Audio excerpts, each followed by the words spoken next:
Every murder town is unique, every story terrifying. Tonight we go to Scotland and examine a case that plagued a community for decades. Nobody could believe it had happened in their community, where you wouldn't have thought any young girl could come to harm. A story that saw a young girl brutally killed. I think she was a 16-year-old girl, so close to her house, murdered. And a case which left many fearing it could happen again. I think we all have to tread warily, because that violence and horror is always there and it can flare up at any time. In tonight's Murdertown, we visit Greenock.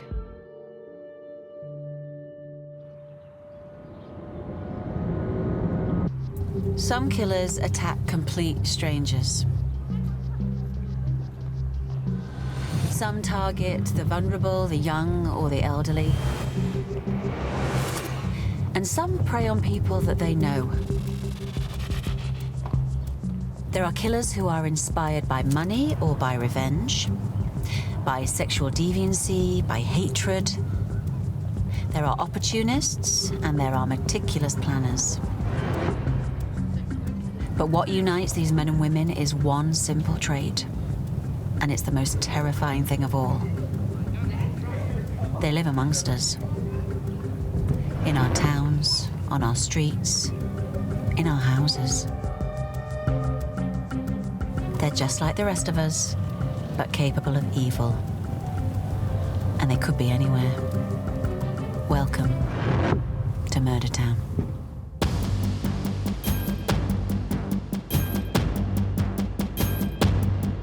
Do you feel it in the air? Oh. Something wicked this way comes. Something wicked this way comes. Something wicked this way comes. Something wicked this way comes.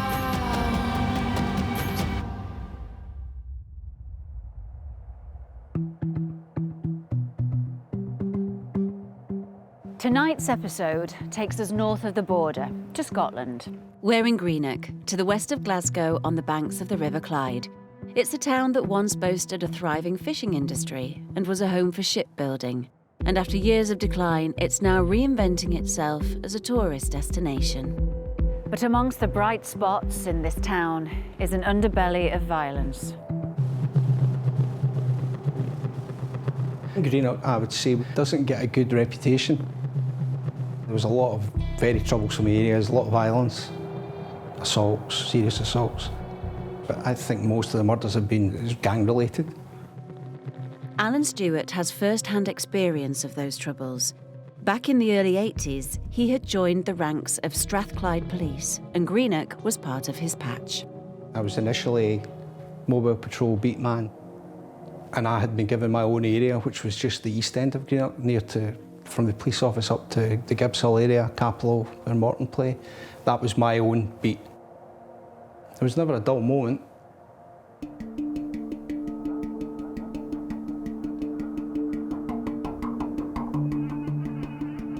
Never forget the date, never forget what I saw. But the night before was the opening day of the World Cup. I was sitting with my then fiancée at my parents' home. First call I got that morning was just after 7. It was given as a code. It was a code 44, which I kept the police codes in my hat. I'd never heard of a code 44 and I had to look at. The call was to attend a murder. It only took me a couple of minutes to get there. I had a flat 200 yards away. I knew the area like the back of my hand, yeah. The call directed Alan to a small lane just off Ardgowan Street. When I got there, I actually went into the lane and had seen the body of a female. Naked, lying on her side, articles of clothing scattered nearby. But her head was sort of tilted down. You couldn't see any marks. There was no visible marks that I could see on her, but she was clearly dead. And I radioed to the control room to update them of the circumstances and advise senior officer, CID, to attend. And basically I maintained a cordon at the entrance to the lane to stop anybody coming in. I would like to say I was the unlucky one that was first there. It wasn't nice standing there with nobody around about you, not knowing what had happened to her, not knowing who she was. That was the thing that I'll never forget. While Alan stood guard of the grim scene, word that a body had been found quickly spread to locals. It was something I obviously didn't expect to hear that morning. You know, I felt my stomach turn over. But I knew I had to go to the scene. Alison was a reporter for the local newspaper, the Greenock Telegraph. By the time I got here, there was a lot of police activity, a lot of police cars, police officers. Although at that time in the morning, most of the public were getting up and going to work and didn't realise themselves what all the activity was about.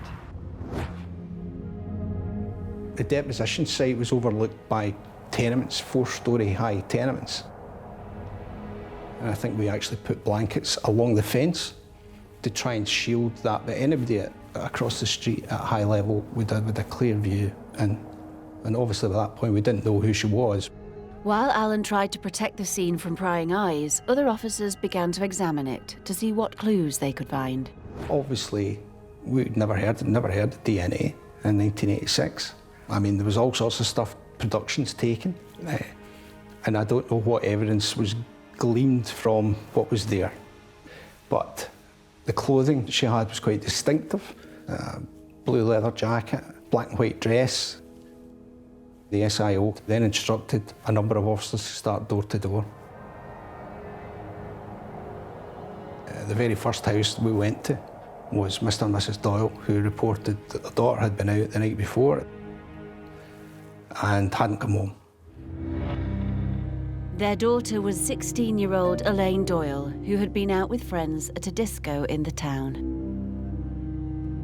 Elaine was said by everyone to be a good girl. She was a happy girl. She worked in a jewellery store in town. She had lots of friends. She was just having a good time with life.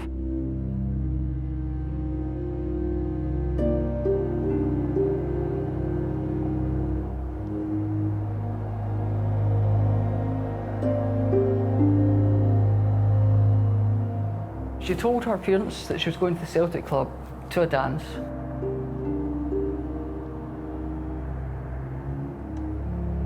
Her father, I believe the last words he said to her were, "Take care of yourself," or words to that effect.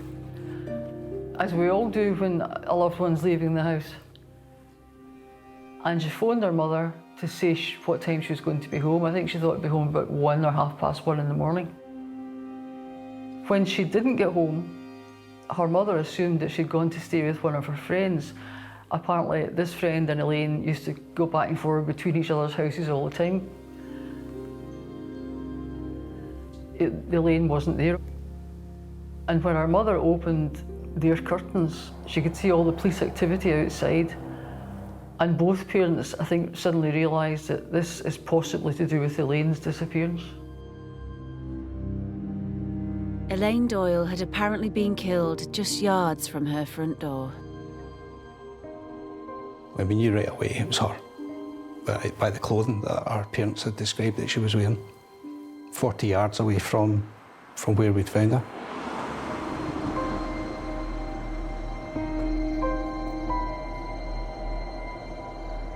The general feeling of people in the area was utter shock. Nobody could believe that a 16-year-old girl had made it to within 40 yards of her house and then been dragged into a lane and murdered. And I think it was just very chilling to think that a young woman had lost her life in this leafy, quiet part of town. But the reality was that Elaine Doyle had been murdered. And now the hunt was on to catch her killer. But there was no sign of who might have done it. It is a close-knit community. I think there was a lot of fear. Nobody knew who this person was, where he lived, what he looked like. People were scared of what might be out there. In the summer of 1986, police in the Scottish town of Greenock were launching a murder inquiry after the discovery of Elaine Doyle. Soon the whole town would be on high alert, because while Greenock had its problems, murder wasn't a frequent occurrence. Greenock was a hive of industry at one point. When it had the shipyards, it had thousands of men employed there, to such an extent that if you didn't leave work at a certain time, you didn't bother leaving because you couldn't get up the road for the crowds and crowds pouring out the yards every night. So unfortunately, that's almost all away now. The employment has disappeared, and a lot of people found themselves in dire straits. They're on benefits, they're trying hard to cope with what little they've got. And that's changed the face of the town, I think. People were trying to get money any way they could. And of course, for a lot of people, that would be to turn to crime, whether it was grabbing somebody's bag in the street or breaking into a house. It's not acceptable, but it's sad but true. Everybody seems to think it's very violent, a lot of drunks. There's a lot of problem areas. I'm pretty sure it's the same all over. But I don't think, you'd never found I think she was 16-year-old girl, so close to her house, murdered. But that's exactly what detectives in Greenock were now dealing with, and nobody in the town could quite believe it. When it came out, it was a 16-year-old girl. I think it was even more shocking, especially since she'd been out having a good time.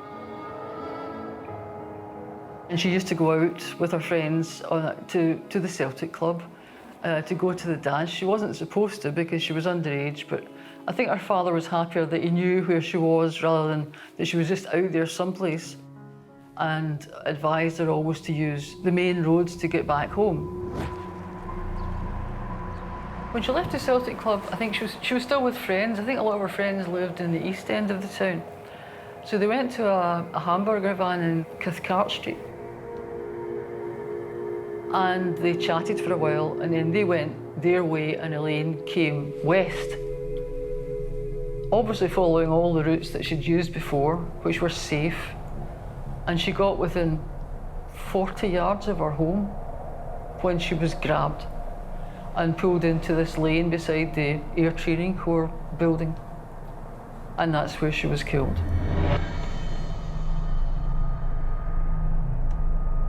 Everybody was stunned. Nobody could believe it had happened in their community and in that part of town, which, as I say, was a quiet area where you wouldn't have thought any young girl could come to harm.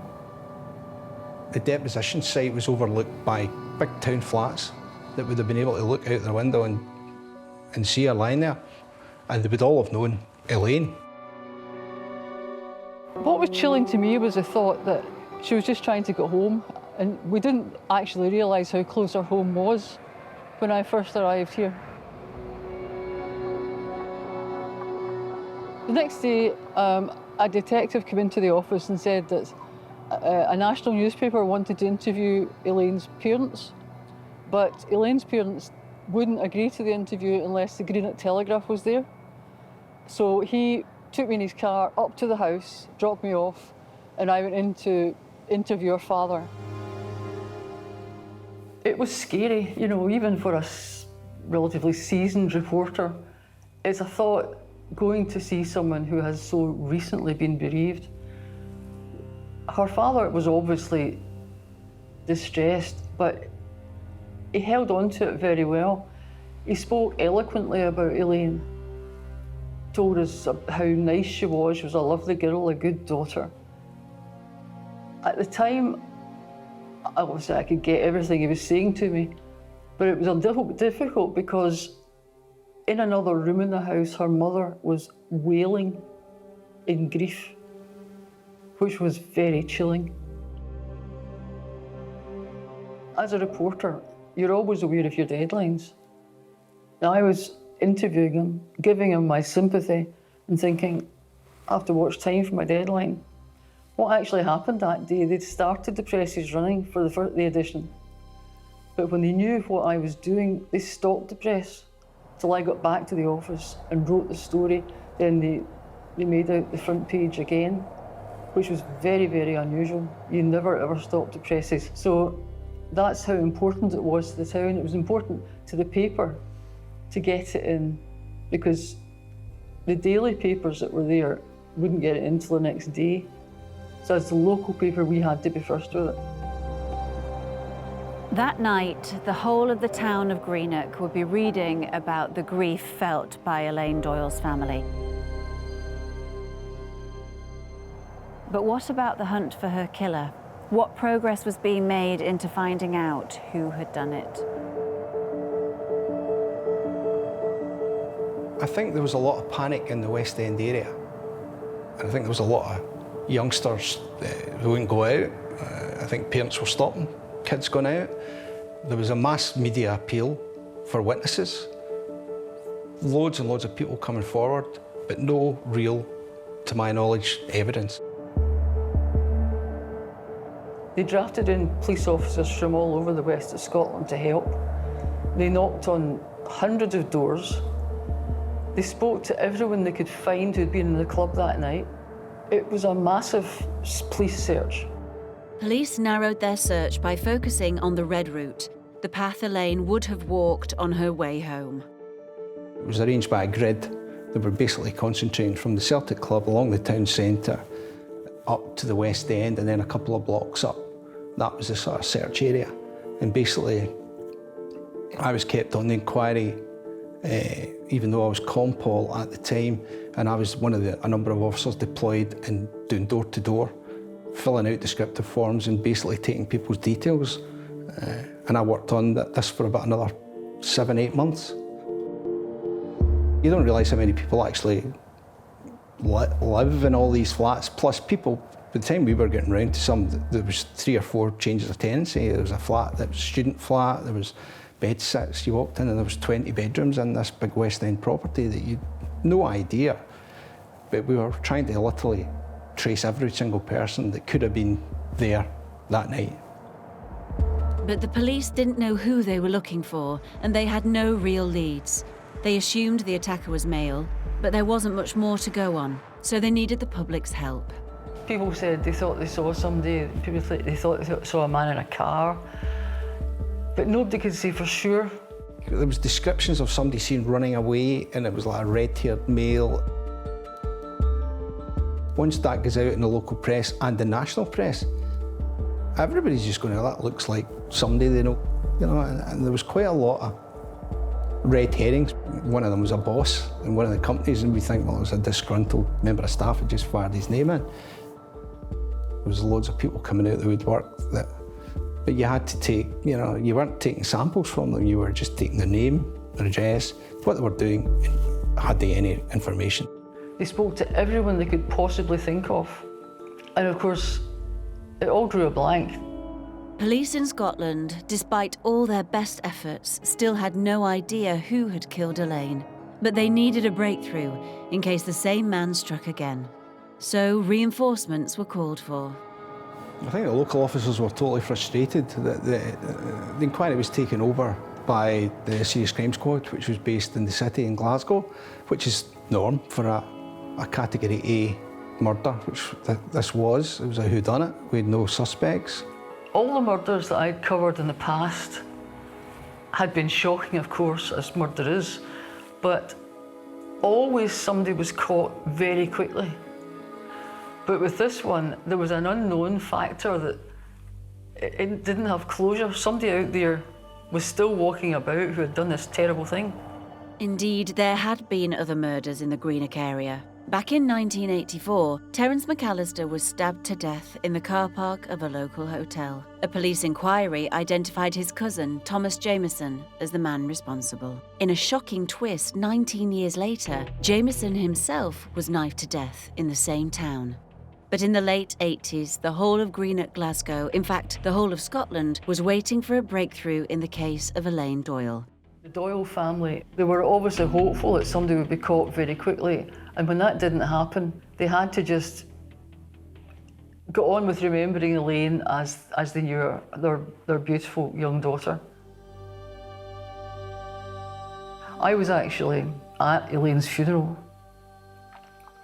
I was sitting at the back of the church with the police officers who had been involved in the case. Well, they were there out of respect, but I think they were also there in the hope that, as sometimes happens, the person responsible would turn up for the funeral. Obviously that didn't happen. What I remember about the funeral is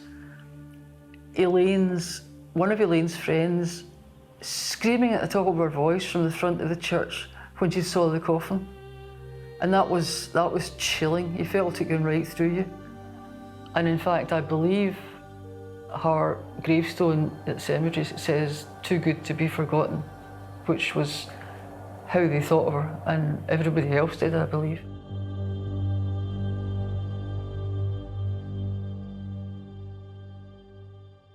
As the weeks turned into months, the town could be forgiven for forgetting what had happened to Elaine, so the local press kept reminding them. We were anxious to keep the story in the public eye because people forget very quickly and the case goes cold very quickly. So initially it was in the paper every day, then it was in the paper every week. Although as the days went on and nobody was turned up, we began to think perhaps it was just somebody passing through, like a lorry driver, for instance, who happened to come through Greenock on his route and had stopped that night. Nobody could work out why there was no information coming forward about the murder. But soon all that would be about to change. A couple of weeks later, her handbag was found burning. This had been missing from the night of the murder, and it was found, I believe, on the steps of the Watt Library. Which is literally the other side of our gown square. Nobody could understand where it had been or who had set it on fire. There was a panic in the area. I think there was a lot of things going on. People were suspecting they were getting followed. Everybody knew that it was likely there was a killer in the town. But it seemed the only way the killer would be discovered would be if they struck again. In 1986, police in Greenock had been hunting for the killer of Elaine Doyle. Her body had been found just yards from her home in the west of the town after returning from a night out. Despite repeated appeals to the public, no information had come to light that would identify the person responsible. But weeks after the crime, Elaine's handbag had been found on fire on the steps of a nearby library, and mystery swirled around the town once again. Whether or not the bag had been found elsewhere by somebody who then thought, well, I need to get rid of this, or whether it was the accused that had ditched it, I don't think that was ever established either. I think it was possibly a bit of panic. That was another little thing we could grip onto, and that gave us another story to run. And of course, nothing came forward. After that, it began to be like a monthly thing, and of course, as the months went by, it had to, as all things do, it had to become once a year on the anniversary of her death. Without a breakthrough, police in Scotland had to effectively shut the case down. They refused to close it, clinging on to hope that new evidence would come to light. But the investigation wound down. A killer remained at large.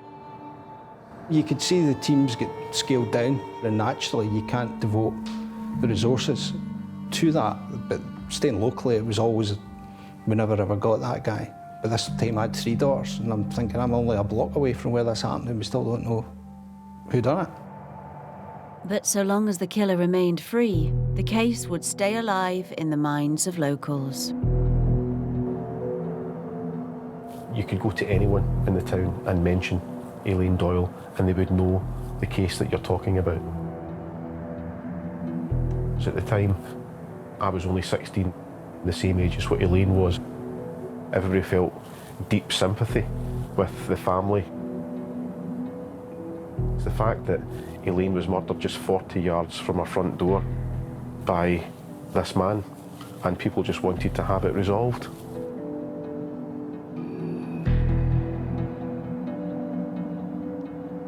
The vibe and the energy surrounding the case in the community, you know, was perhaps it might never ever be solved. Having joined the Telegraph, it was a case that we constantly phoned up every year on more or less round about the anniversary of the murder in order to sort of ascertain from the police how things were perhaps progressing with the inquiry. It was coming up to the 25th anniversary of Elaine's death or murder, and they wanted to sort of reinvigorate the investigation. Police launched a brand new cold case look at Elaine's murder, and they gave it a new name. Operation Evergreen was a gargantuan investigation, and they took over the entire top floor of Greenock Police Office. The locks were changed in the doors, passcodes were given.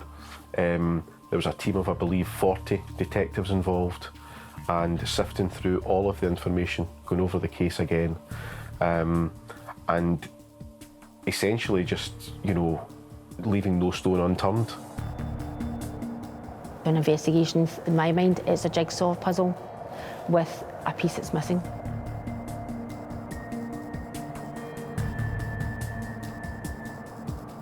And the piece that's missing is the killer.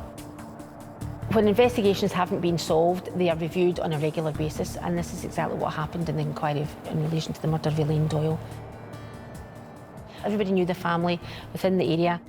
We were very motivated to do this and find out the information that we needed for the family and also for the people of Inverclyde. So it was a great honour to be able to be asked to come on to the inquiry and work on it.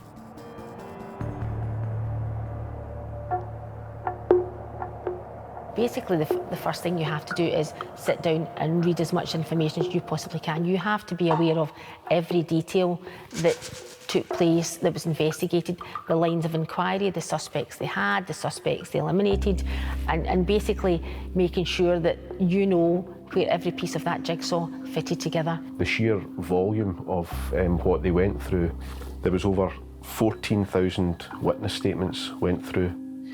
The volume of information that the officers gathered in 1986 was phenomenal. It was all still intact.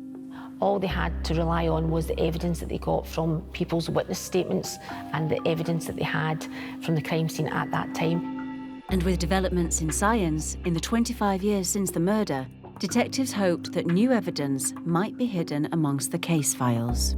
It was very limited at that time. Forensic science was only just in its infancy. The way the forensics were taken were obviously reasonably high standard. They must have been high standard, and they've obviously requested to re-examine articles found. The good thing about it was that some forensic person had put tape on Elaine's body and taken samples from her skin. At the time, the police used sort of sellotape type strips, just for any sort of fibres from clothing and that kind of thing. Which wouldn't tell them anything in those days because there was no DNA testing. So the new investigation team got their hands on the sellotape tapings, and then they retested them. They hoped they would find something that could lead them to the killer. And remarkably, despite the primitive methods of evidence gathering in 1986, they did. Amongst the tapings, there was one that contained a sample of the killer's DNA. That was a huge thing for Strathclyde Police at that time. We believed we had the DNA of the suspect who killed Elaine Doyle. The police had significant DNA, and they had nobody on their database that they could match it to. Otherwise, it would have been a slam dunk. They wouldn't have had to do a trawl. We had a duty in the cold case inquiry to go back and interview and get a voluntary DNA sample from as many of the men who were involved in the initial inquiry, who were spoken to at any point in time. We had a whole load of investigations involving the Registrar of Birth, Deaths and Marriages in order for us to try and find people who had either died or who'd moved out of the town. So we found out who they'd been married to, who their brothers and sisters were. We had to go and visit them to say, can you tell us where your brother or your sister is? And also there were some people who were missed. Again, that was just because of the volume of information that had to be processed at that time. So the police began testing locals to get their DNA. Hundreds were checked, and their DNA compared to the sample they thought was the killer's. And one of those men was John Dockati. Back in 1986, there was a questionnaire completed by the police in relation to people who'd been at the Celtic Club disco on the night that Elaine died. John Dockati featured on this questionnaire because we spoke to his friend, and his friend had told us that he had been within the Celtic Club with John Dockati. Both John Dockati and Elaine Doyle were at the Celtic Club for a disco. John Dockati himself didn't come forward to say, oh, I was in the club that night. So there was nothing to link him to the case. Unfortunately, due to the volume of information that the police officers had at that time and the manner in which they had to manage that information, John Dockati was never spoken to. Despite being named as a man who was in the Celtic Club with Elaine just hours before she was killed, John Dockati had avoided police attention in 1986. But now, a quarter of a century later, he was finally on their radar. John Dockati is locally born and bred. He came from a family of a number of children, of which he was the youngest. His parents stayed in the town centre of Greenock. John Dockati was just living a normal life amongst us in the community here in Greenock. He had a partner, he had a young child, he was working as a driver for the council. Indeed, John Dockati was every inch the family man, a pillar of the community. Not even the officers who went to see him thought he'd be involved. John Dockati was visited at his home one day by two detectives. It was explained to him that we were conducting inquiries in relation to Elaine Doyle murder, and that we asked him if he would be willing to provide a voluntary DNA sample, which would be only used for the Elaine Doyle inquiry, which would be destroyed thereafter. John Dockati was more than happy to give his voluntary DNA sample. He also told the officers at that time that he had in fact been in the Celtic Club on the night Elaine had died, and gave no inclination that he was involved in any way, shape or form. And within a very short space of time, the result came back. The information came through in an email. I asked one of my colleagues to verify what I was reading, because it was 1 in a billion that it was not John Dockati's DNA on Elaine's body. We believed we had identified the person who killed Elaine Doyle. Finally, police had a suspect. After 25 years, a piece of DNA from the scene of Elaine's murder had been matched to a local man. The day had come that we always knew would. It's very difficult to describe my emotions on that day. It felt great to me that we then had the suspect. Totally confident that we'd got the right guy. I'd never heard of him, didn't know him at all. Never heard of him. We looked at, what do we know about him? Where was he in 1986? Where did he stay? Where did he work? Who did he meet? Was he at the Celtic Club? Did he have friends there? And we then had to go and track down these friends and ask them what they could tell us about John Dockati from back in 1986. That was also a very difficult thing to do, because we didn't want to show our hand. We didn't want to show that we had identified John Dockati. So it was having to ask questions of people in a generic way to make sure that we could get the information. And at the time, he was actually at school with Elaine's brother. I knew him from school. We don't know whether Elaine actually knew John Dockati or whether he in fact knew her. Having quizzed his friends, the time finally came to quiz the man himself. John Dockati was about to be brought into the police station to answer some questions.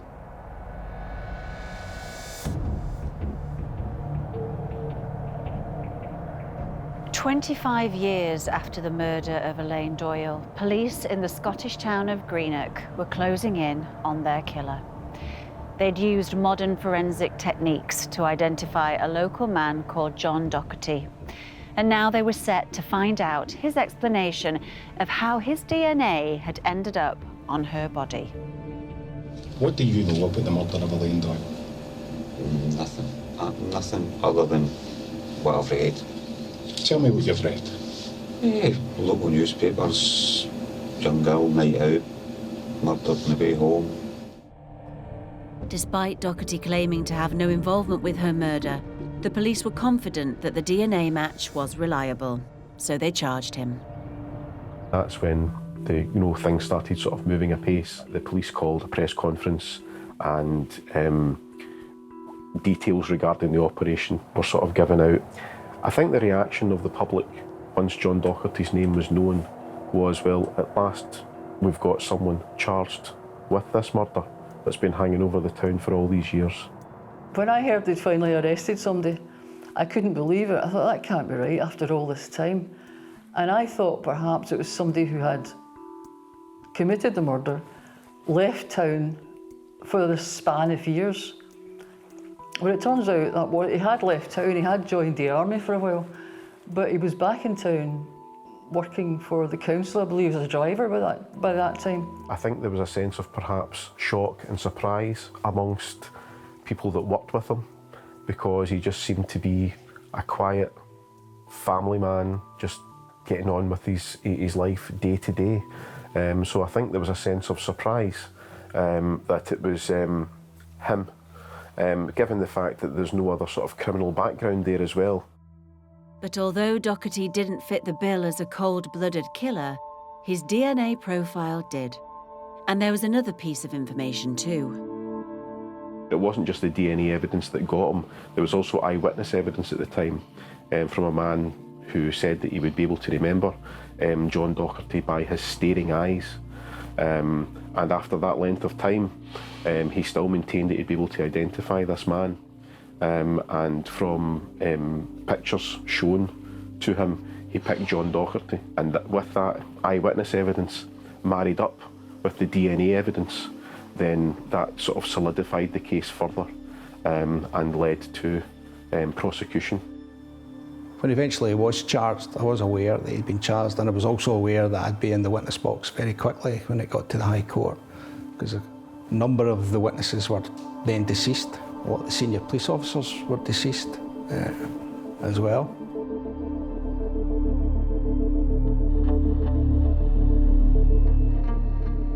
I was first witness in the box, as they say, and basically I just went through for the jury the street names, where it was, all that sort of thing.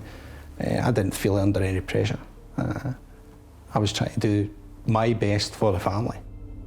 John Dockati showed very little emotion throughout the trial. He attended at court every day, along with members of his family, and sat in the dock. He never made eye contact with any of the family or any of the people sitting in the public gallery. He sat, he listened to the information and interacted in no way with anybody else in the courtroom at that time. After a lengthy trial, focusing heavily on the DNA evidence, a jury was asked to reach a verdict. John Dockati was convicted of Elaine's murder. It was the most satisfying result I have ever had in any of the inquiries I've been involved in the 30 years I was in the police. There was a sense of elation about it and relief. And, you know, at last there's justice for Elaine, there's justice for her family. And I think, you know, people in the newsroom, fellow colleagues and people in the wider community were just glad, happy that justice had finally been served.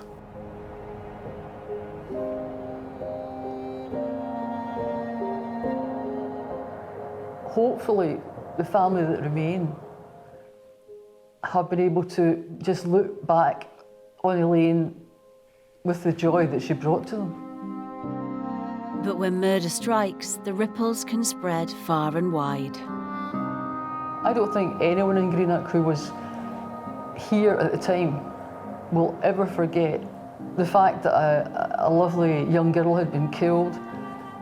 It just hit everyone, and nobody will have forgotten it. It was such a long-running investigation, a case that had no resolution, it seemed, and then it was resolved. There was such a gap between the murder and the initial investigation and Dockati actually being caught. It's not usual for that length of time to pass and to actually get a result. The streets are safer having a murderer like John Dockati behind bars, because you don't know if this guy would just have an aberration one day and go out and do the same thing again. I think there's always a John Dockati out there. It may not be that one, but there's always some guy living next door to you. You don't know who he is. You don't know what he's done in the past. You don't know what he's going to do in the future. I think we all have to tread warily, just be a little bit cautious about who's around us at any given time and what they might do, because it's always there. That violence and horror is always there, and it can flare up at any time. Greenock hopes that another John Dockati won't ever step foot on its streets again. But this murder town never got an explanation. There was no motive, no reason, no sense to the murder of Elaine Doyle. And if it hadn't been for advances in science, there would have been no justice either. Greenock goes to prove that even killers who think they've got away with their crimes will one day be caught.